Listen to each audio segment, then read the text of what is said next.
So, hi, Anshu. Hi, Katherine. Hi.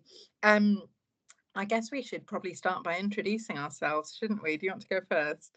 Yeah, that's a very good point. I'm Professor Anshuman Mondal, and I'm Professor of Modern Literature at the University of East Anglia. And over to you, Katherine, to introduce yourself. And I'm Katherine Baxter. I'm Professor of English Literature at Northumbria University. And we're both part of Decolonising the Discipline, a national working group that brings people together to think about decolonising our subject area of English. We thought we'd have a bit of a chat today about decolonising the discipline, I guess, where we started. I don't know, Anshu, if you want to sort of reflect back on where we started. We were just saying it was a while ago now. It has been a while, and it's also a bit difficult to remember at times. It started actually in the wake of the George Floyd murder and the Black Lives Matter protests that happened in the wake of that. And that kind of galvanized a whole mass of energy, I guess, in many sectors, but in the higher education sector too. And a lot of students started making lots of kind of inquiries and demands about our higher education institutions and what we were doing about racial injustice and so on. So I think there was a lot of initiatives at that time. Those memories are very vague, and I think that they're very vague for a lot of reasons. But I think the pandemic is one of them. I don't know if you can remember that time easily. Yeah. Well, and because I remember our first meeting and we all kind of met together in person, and then we had to move online, like so many different things, didn't we? Pretty quickly. Yeah. But I think what was interesting about it was having had that initial meeting, which you hosted, didn't you? Yeah.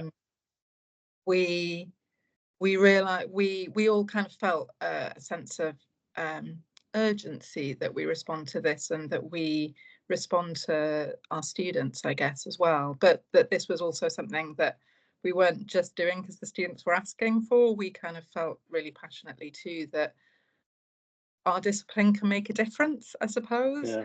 And that our discipline has something really, not just that it can make a difference or that we needed to change it, but that our discipline can effect change. Like, it's a good place to have these conversations. I think that's one of the things that certainly I felt to begin, like from the start. It's not just about, as it were, starting from a deficit, but actually what English literature can do to address the challenges of endemic racism in our society. So yeah, I also felt like a moment to sort of capture that energy and to broaden out the conversation, because some of us in that room had been thinking about this stuff for a long time, or throughout our careers, in fact, and it's building on a whole sort of body of work that had been done in English studies, but beyond English studies.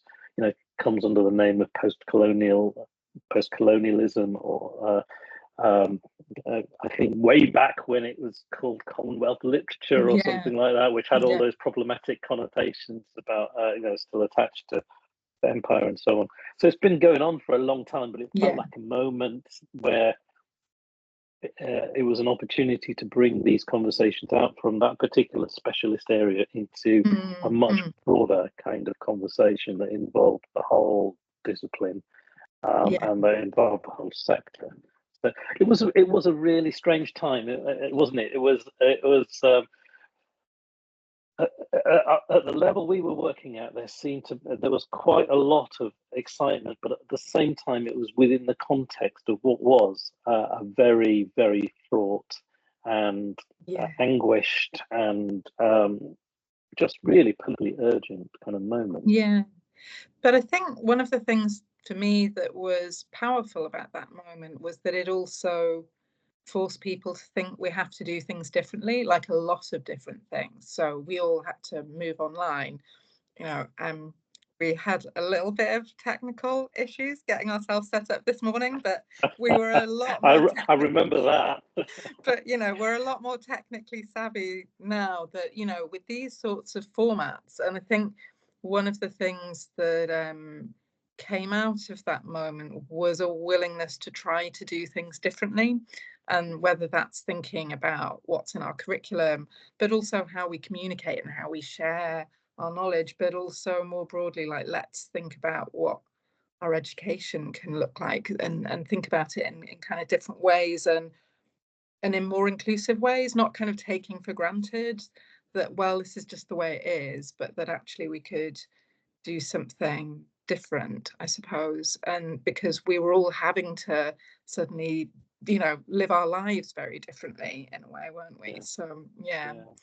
And I think that we grasped that very much from the beginning, that this was an opportunity to tell different kinds of stories within the English kind of disciplinary kind of framework. That we it was a moment of recognition that certain kinds of stories had been privileged over others, and that, you know, there was a need as well as a demand to open up different kinds of narratives, different kinds of stories, different kind of voices. And we wanted to start that conversation. But I remember one of the early conversations was exactly how we were going to go about doing this. And you know, it turned out in the end that we've created this kind of network called Decolonising the Discipline, and I think that's evolved over time in the ways that it's sort of worked. But I think right at the outset, when we were very kind of clear that we didn't want to sort of be directive, you know, because that felt like a contradiction. It felt like, you know, we were just replacing one sort of top-down kind of system with another one. So we've been trying to be a little bit more decentered and a bit more kind of dispersed, if you like, but also open to different voices and things. Well, and there were so many different, as you said, initiatives that were starting out before the pandemic and that sort of emerged from it, and particularly in response to the Black Lives Matter movement, that we wanted to provide an opportunity, I guess, for people to join up as well, and kind of share with each other what they were doing, so that they could learn from each other. So becoming that sort of place where people could share ideas, as you say, rather than being the place where people got ideas from us. We didn't have the answers, but we could help facilitate those conversations and sharing of examples. You came up with your colleagues at UEA a really great sort of resource right at the beginning, which had been doing some of that. I don't know if you want to say a little bit about that. Well, actually, that was Alison Donnell's idea, and she suggested this something called a researchathon in order to help our own students to search for resources, books, web pages, all sorts of research resources that could help them in terms of looking for different kinds of ways of seeing the world and different kinds of ways of accessing historical and cultural narratives that, you know, that maybe they'd not been given access to through the existing kind of curriculum and structure. So we all got into a room. We were all sitting in a computer lab. I think we all had a PC in front of us. And the goal was just essentially to use the power of Google to find resources, and then to put them into something called a Zotero database. Zotero is like a thing like EndNote, or it's a kind of database of citations and things. And then actually one of our more technically savvy members of that particular group said, actually, you can open this out to everybody. You can make this a collective database. And there were some security issues about who could actually put the stuff up. So that was an issue, but it's become this really kind of interesting and data, but I think there's more than 1,000 items on there now. Wow, great. And it's accessible from all over the world, and everyone can access it. It's on the Decolonising the Discipline website in the resources. So I think that was like a good. It was doing something different, like you say, and we all felt part of that. And I think that was the kind of vibe also with the network as well, wasn't it? Let's get people to feel like they're participating rather than just passively receiving stuff. Yeah, and it's interesting because again, the kind of move online and having to do things digitally, I think, even though we might not have felt it at the time, has been a really helpful move for us. I mean, we might not have felt it at the time as where we thought we were going to be going with decolonising the discipline, but actually that's ended up being a kind of crucial sort of element of what we do, hasn't it, with the different sort of workshops, events, symposia that we've held over the past few years.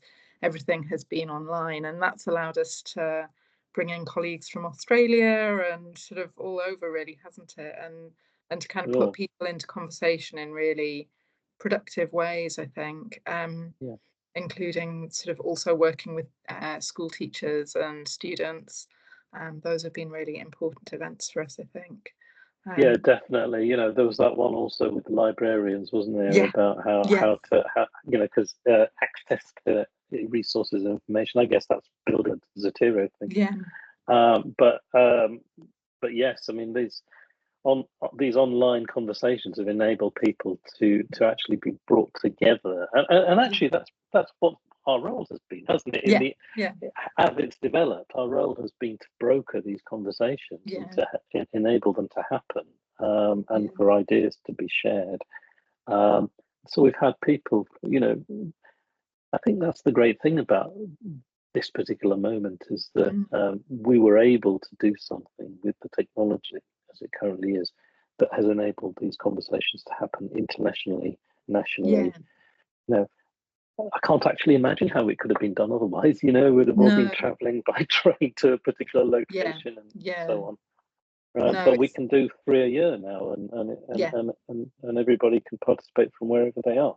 Yeah, no, that's right. And being able to record them as well and make things available, because all our events are usually recorded and made available on the website, aren't they? So yeah, I think one of the things that's also, as I mentioned before, enabled us to do, that we really wanted to be part of what we did right from the start, was thinking beyond universities as well, wasn't it? And certainly to be thinking beyond academics, so involving librarians, involving people, but also involving students and teachers, and thinking about what this looks like and also people kind of beyond formal education, to kind of be engaged and involved. That's been really important for us, I think. And certainly the last event that we did, where we were thinking about the relationship between universities and schools, has been, I think, was really productive. I don't know if you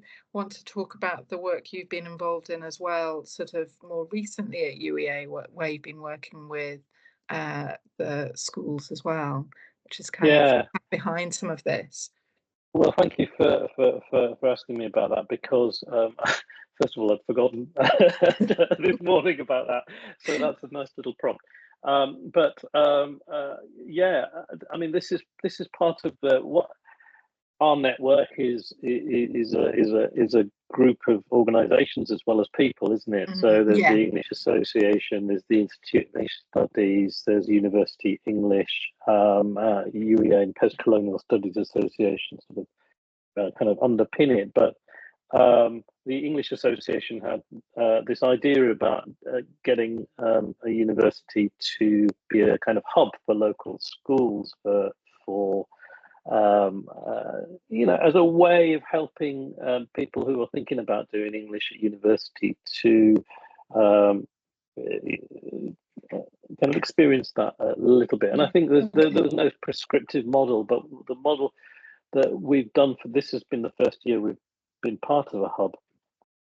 we were approached by a local academy trust here in Norwich and Norfolk, and they actually said, our teachers need.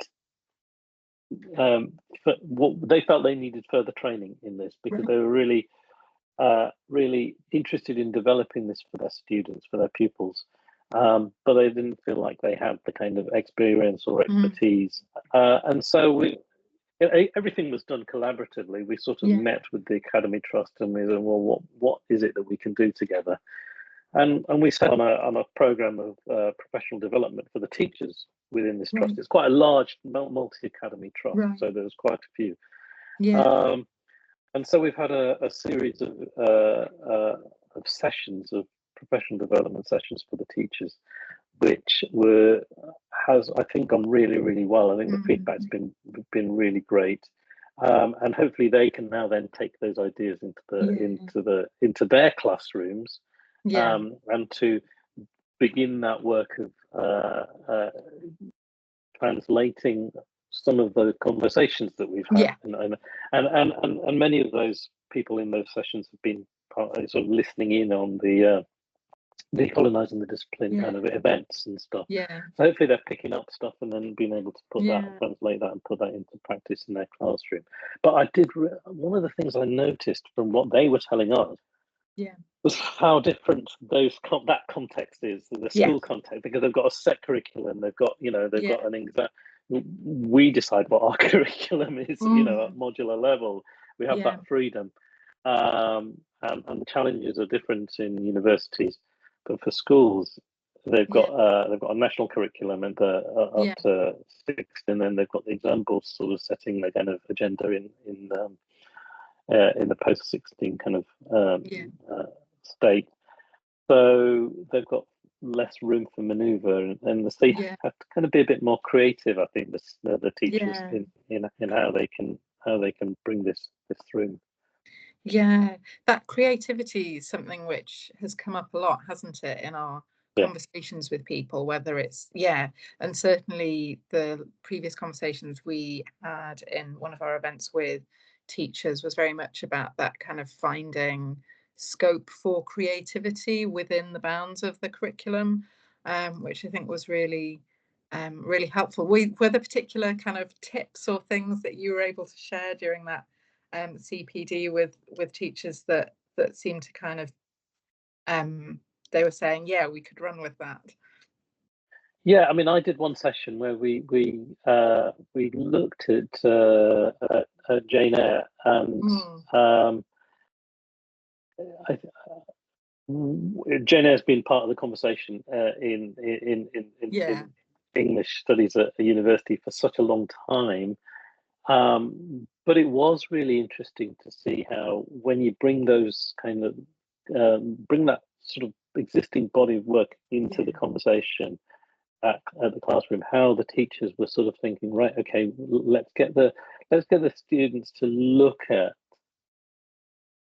Bertha Mason's positionality, for want of a better term, because I don't think that had been sort of covered before in the classroom. So we had kind of grown accustomed, I guess, at universities to thinking about, who is this woman who's in the attic in Jane Eyre, and asking questions about that. But I think that filter through of that, and then seeing what I was really amazed about the discussions that we had in those sessions was how the teachers amongst themselves could generate ideas about how to put that knowledge that I've just given them into a classroom setting with exercises and so on. And that's where you kind of realize that the training that they'd been given as teachers really already equipped them to taking this piece of knowledge and making it work. I mean, that's certainly, for me, I think one of the things that I try and kind of think about in my own teaching, but just more broadly, I think it's one of the things that's important with the work we're doing, is that some of it is about broadening what we read and kind of bringing to the centre texts, authors, kind of voices that have maybe been marginalised or continue to be marginalised in other contexts, but also to kind of bring different lenses to canonical work. So the kind of decolonising doesn't always mean, you know, like decolonising isn't always or only that kind of recentering of voices, but it's also about taking something that feels familiar and looking at it from a different perspective, or kind of bringing another perspective into conversation with something you might have been thinking about already. So that kind of sense of Bertha as a woman, but then the kind of racial valences that she's given within the novel as a kind of intersecting set of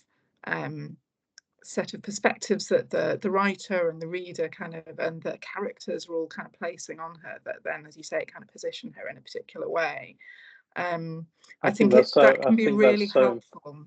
Yeah, I think that's so important. And, you know, some of the kind of wider media and political discourse around what we do is so much about, you know, this is all about kind of shifting Shakespeare off the curriculum, or elbowing, you know, established authors out and stuff like that, and it's sort of portrayed as being kind of anti-white male, you know, dead authors or whatever, and it's not really like that at all, is it? You know, it's about thinking differently, it's about looking differently.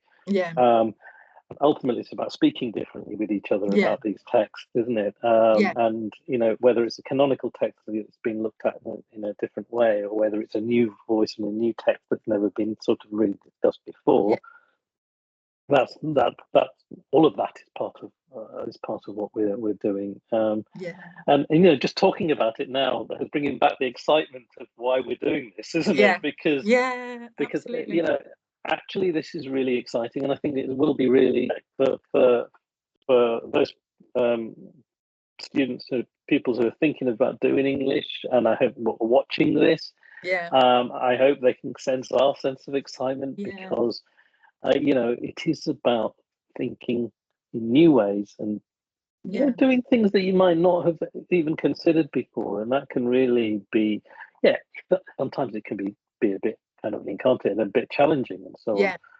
But at the same time, if you embrace it, I think it can really be exciting intellectual adventure. No, absolutely. Well, and I think it goes back to that for me also, that point that what we do with literature can matter in the world. So it, you know, I think sometimes also there can be an anxiety that literature is just sort of happening in an ivory tower or in its own little kind of enclosed place that won't make a difference.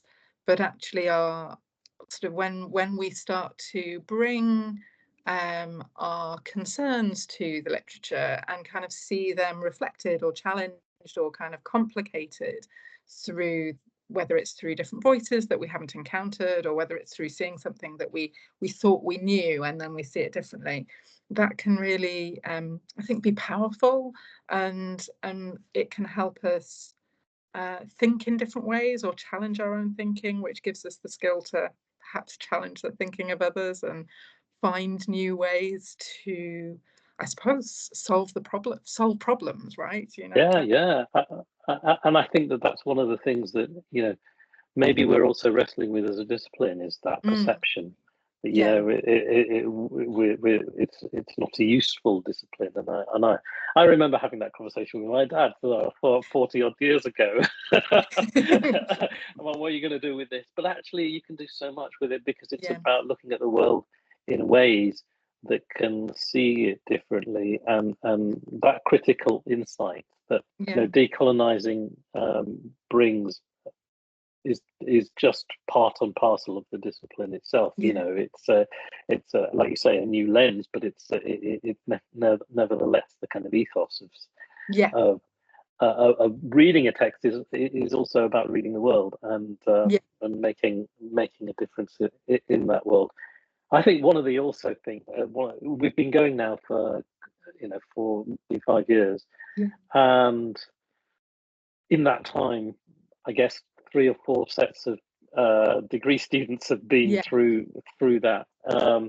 And that's also part of the energy, I think, is that every new set of cohort of students that comes to university to study English brings its own energy and its own perspective and its own kind of vitality to the discipline, and re-energizes, and stuff. Yeah, there are challenges in terms of maintaining the continuity and stuff like that, and that can also need to kind of sweep that under the carpet, because I think from a student's point of view, just as you're getting going, you leave, and that's a challenge, isn't it?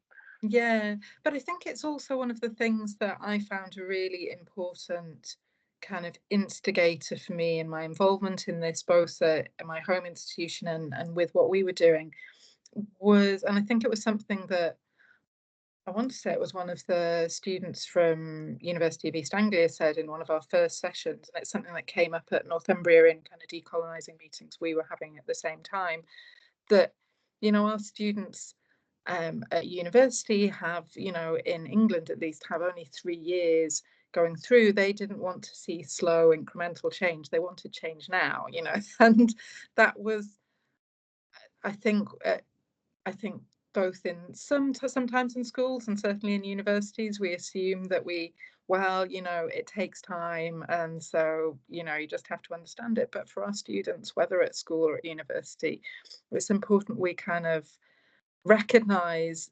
that for them this matters now, and so let's see what we can do now, and some of that might take time, but actually there are things we can do now, and that urgency from our students, I think, is really important and has been really kind of inspirational for me, I think.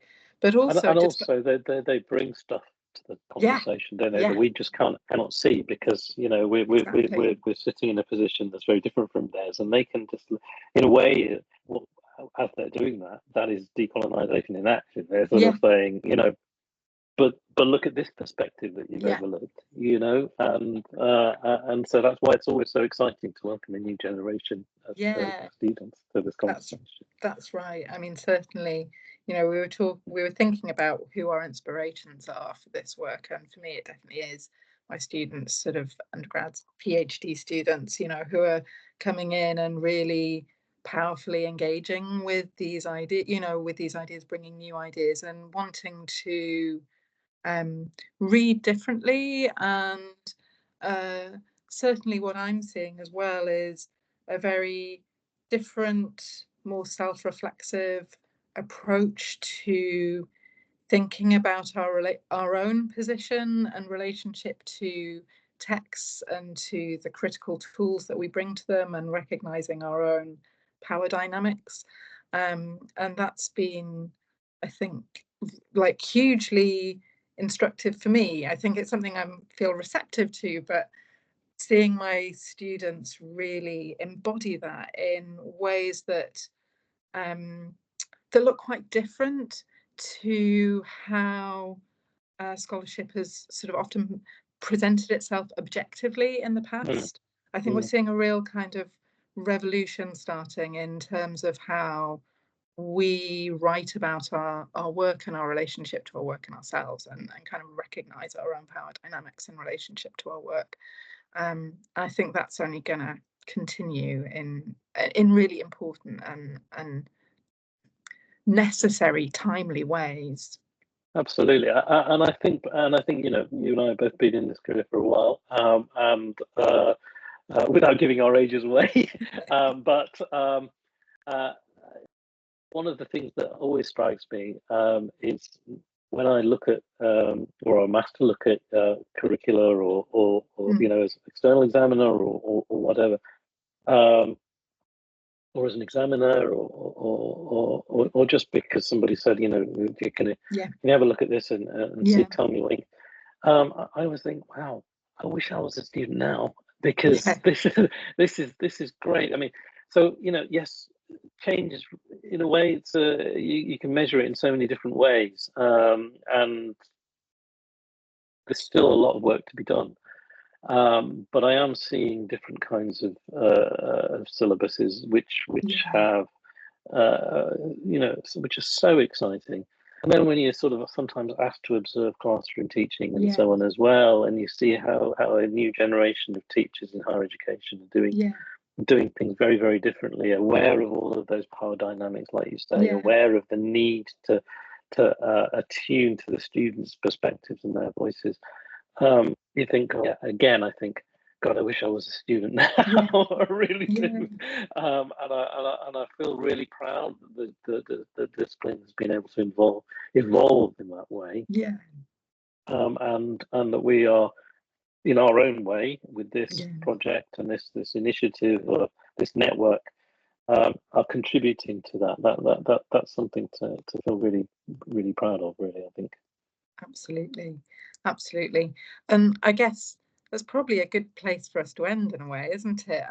I guess it's flown by, Catherine. I know. Has that been half an hour already? I can't believe it. But I think one of the things we want to end with is to really invite people to join us in the conversations. We've been chatting away here, but one of the things about the network of Decolonising the Discipline is we want to open up opportunities for conversations. So if you're interested, do kind of follow up on the website, and there'll be details with this video, I think, that'll allow you to, get in touch with us, hear from us, follow us on our various social media sites, that sort of thing. But we'd love to hear from you, whether you're a teacher or a student, a pupil, an academic, or none of the above, just interested in what we've been talking about. We'd love to hear from you.